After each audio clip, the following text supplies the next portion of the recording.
Už v minulosti sme vám priniesli reportáž o klube, ktorý má v Levoči stabilné miesto. Pit Gym Levoča sa zaoberá výučbou rôznych bojových umení v oblasti novodobého športu, akým je MMA či grappling.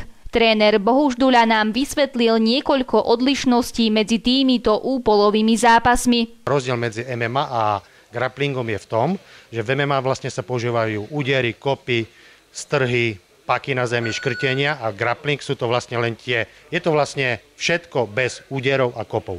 Čiže vlastne sa používajú v stand-upe tie strhnutia na zem, takedowny, a na zemi sú to klasické techniky pačenia, škrtenia, uzamykania. Klub má na svojom konte už niekoľko úspechov. Tým posledným je víťazstvo Davida Kedžucha v prvom ročníku medzinárodného turnaja Manto Cup Praha 2011 v submission grapplingu. Turnaja sa zúčastnilo asi 96 bojovníkov vo všetkých váhových kategóriách z Čiech, Poľska, Kanady či Francúzska, kde David obsadil prvenstvo v kategórii do 75 kg.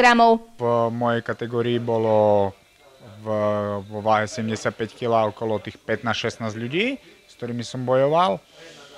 No a keď to môžem porovnať, tak tí Česi nie sú až na takej úrovni, tí Poliaci sú lepší, ale bol som veľmi dobre pripravený a nedal som im vôbec žiadnu šancu. David bodoval aj v ďalšej súťaži Open, kde podľahol až vo finále poľskému borcovi Lešekovi Jaremkovskému. Bolo to už ťažšie, lebo vlastne Open to je bez rozdielu váhy. Boli ich viacej ľudí, ale boli tam väčšinou tí, čo si verili, že môžu ísť do Open, čiže víťazi váhových kategórií.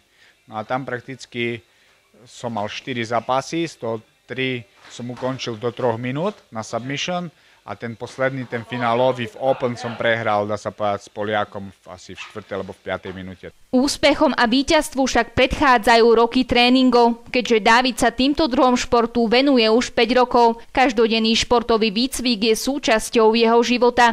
Tak ja sa pripravujem štandardne na MMA, nebola to špeciálna príprava na tento grappling, ale grappling to je súčasťou môjho tréningu a dá sa povedať, že trénujem dvojfázovo 6-krát v týždni, čiže tá príprava je veľmi tvrdá. Keďže to bola grapplingová súťaž, takže tá príprava trošku prebiehala inač.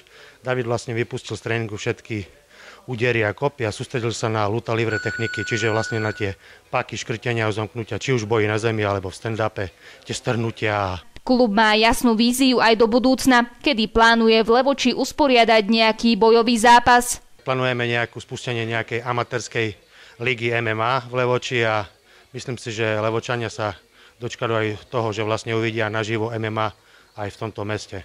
Ak ste aj vy prišli na chuť tomuto druhu športu, neváhajte a príďte sa pozrieť na tréningy, ktoré prebiehajú každý deň v areáli kinologického klubu Levoča.